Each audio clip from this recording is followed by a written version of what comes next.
What if I told you the most dangerous warriors in history didn't train their muscles first? They trained their urges. You come home drained, your body is heavy, your brain foggy, and before you even realize it, your mind is chasing distractions you swore you'd avoid. A scroll here, a video there, a thought you entertained for too long.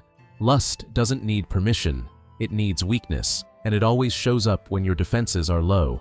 But ninjas saw this as the real battlefield. They didn't rely on hype or motivation. They knew that when the body collapses, the mind must rise. Their secret wasn't brute force, it was internal mastery. They trained their focus like a weapon. They used exhaustion as fuel, and they developed techniques to dominate urges instead of denying them. In this video, you'll learn how to do the same. You'll discover how to shift your mental state like a ninja stepping into shadow. You'll learn rituals that rewire your focus, systems that kill lust before it spreads, and strategies that keep your discipline alive even when you feel dead inside. But before you can control desire, you need to understand why it attacks when you're weakest.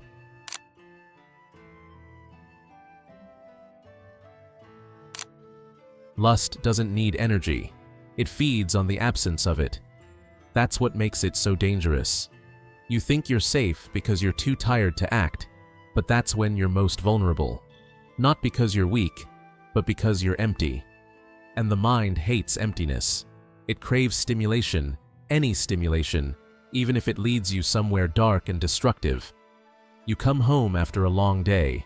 You've used all your decision-making power at work. Your body craves rest. But your mind? It starts whispering. One video, one scroll, one indulgence. That whisper isn't random. It's a survival mechanism. Your brain is seeking dopamine to counter fatigue, and lust is the shortcut with the lowest resistance. Most people try to fight it head-on. They clench their fists, resist, and shame themselves for even feeling desire. But that's like fighting smoke with a sword. You can't beat an urge by pretending it's not there. The ninja understood this. They didn't demonize their impulses. They studied them. They treated every urge as intel from the battlefield of the mind. And lust? Lust was the ultimate spy. Silent, patient, always waiting for your guard to drop, especially when the soul is unguarded. In ancient scrolls, ninjas referred to this inner struggle as kage tatakai, the shadow battle. Not the fight outside, but the war within. And they knew that to win, they couldn't wait until they were strong. They had to prepare for the fight when they were weakest, when their hands trembled and thoughts wandered. That's why their training wasn't about pushing limits, but about preserving focus under collapse. They would meditate in freezing rivers, fast for days, or sleep beside weapons they weren't allowed to touch. Not to prove toughness, but to teach the mind one lesson. You are not your craving.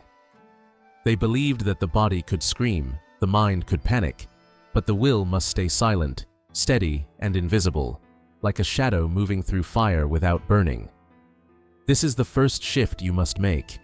Don't resist lust from a place of weakness. Recognize it, observe it, respect it like an enemy who never sleeps.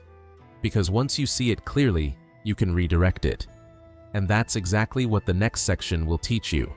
How ninjas turn temptation into power.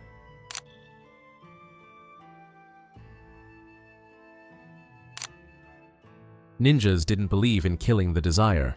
They believed in transforming it. They understood that energy by itself isn't good or bad. It's just raw force. Lust, distraction, anger, these weren't enemies to suppress, but signals to redirect. Just like water, desire flows wherever there's an opening. And if you don't give it a path, it floods everything in its way, leaving damage and guilt behind. So they created systems, techniques to take that chaotic energy and channel it into control. One of their most mysterious tools was the use of Kuji-In, a sequence of symbolic hand gestures and focused breathing that connected body, breath, and mind. Each gesture, or mudra, wasn't just a symbol.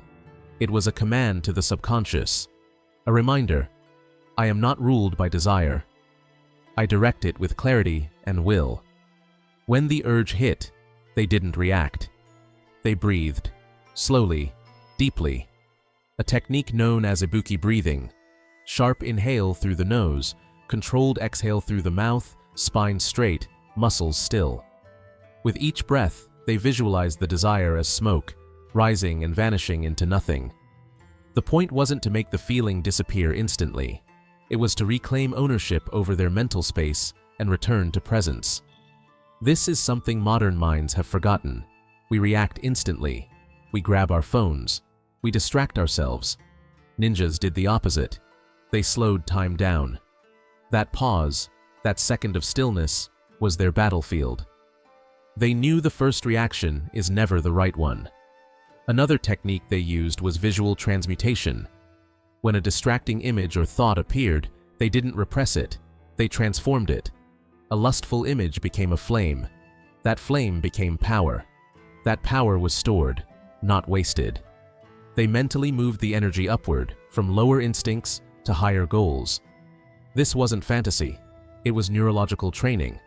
The more you practice it, the faster your brain learns to reroute the signal into something useful. You can start with this. When the urge hits, don't flinch. Sit upright. Take 3 conscious breaths. Then ask one question. Where do I want this energy to go? That question breaks the automatic loop. It creates space between impulse and action. And that space is where the ninja mind is built.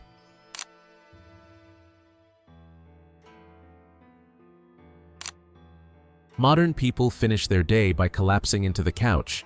Ninjas ended theirs with rituals. You see, they knew something we've forgotten, that the mind doesn't shut off just because the day ends. In fact, when the body slows down, the mind becomes louder. That's when temptation creeps in.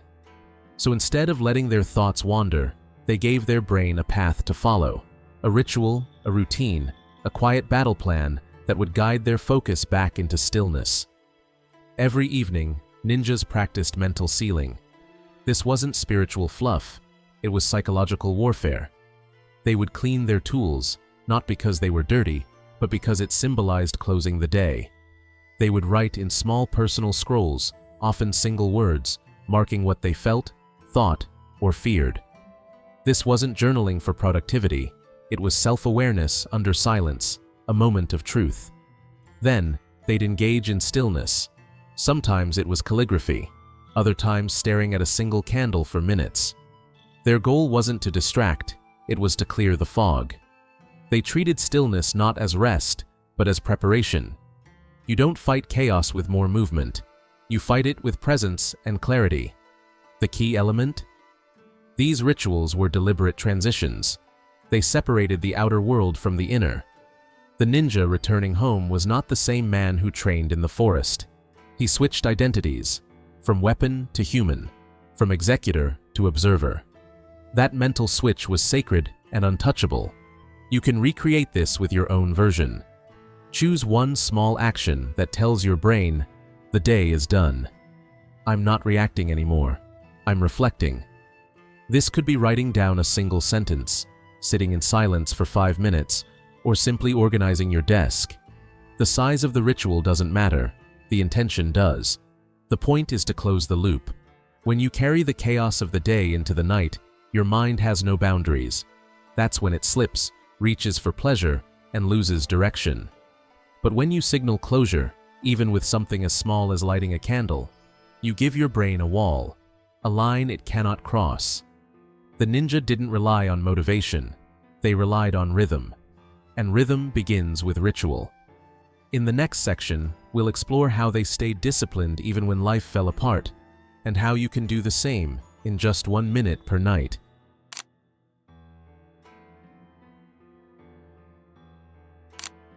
Even ninjas had bad days. They got sick, injured, distracted. Some nights, the body simply refused to move. But unlike modern minds that default to, "I'll try again tomorrow," they had a deeper rule carved into their identity. Never hit zero. Discipline isn't tested when everything's going well. It's tested when everything is crumbling. And the ninja's solution was brutally simple.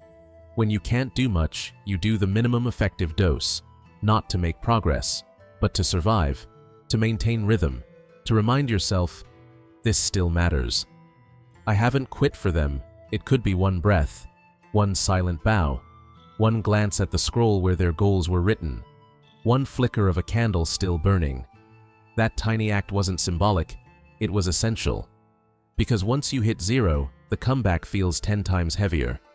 But if you do just one thing, no matter how small, you keep the thread alive.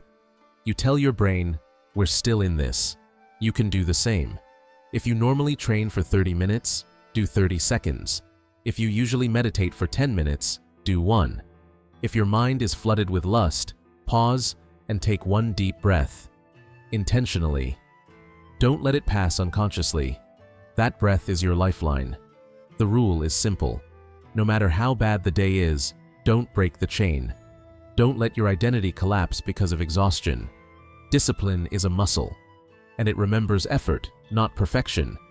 Because it's not about dramatic action, it's about consistency under pressure. A ninja doesn't need to win every battle. He just needs to stay alive until sunrise.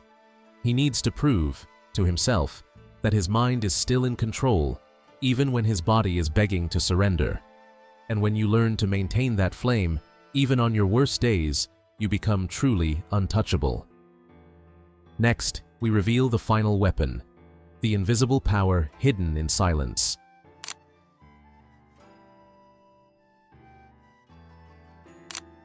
Ninjas understood something modern minds run from. Silence is a weapon. Every day, you're bombarded with noise, podcasts, videos, messages, endless stimulation. You think you're learning, but you're just consuming. There's no space left for your mind to process, to reflect, to sharpen itself in stillness. The ninja made space sacred. No talking, no input, just emptiness. And in that void, patterns emerged, insights appeared, power returned to the mind. Try 5 minutes of nothing. After training, after work, after temptation. Sit, breathe, observe. Because silence isn't wasted time. It's the hidden dojo where your mental strength is forged daily.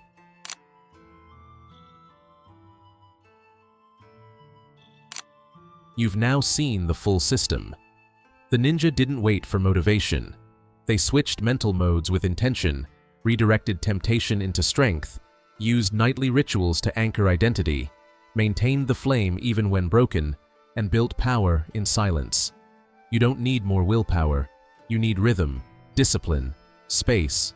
So tonight, don't scroll, don't escape, breathe, ritualize, transmute. Because those 3 hours after work, they're not for recovery, they're for war. And if you want more content like this, real strategies from the shadows, subscribe now. Build your mind like a ninja, quietly, relentlessly, until nothing can touch you.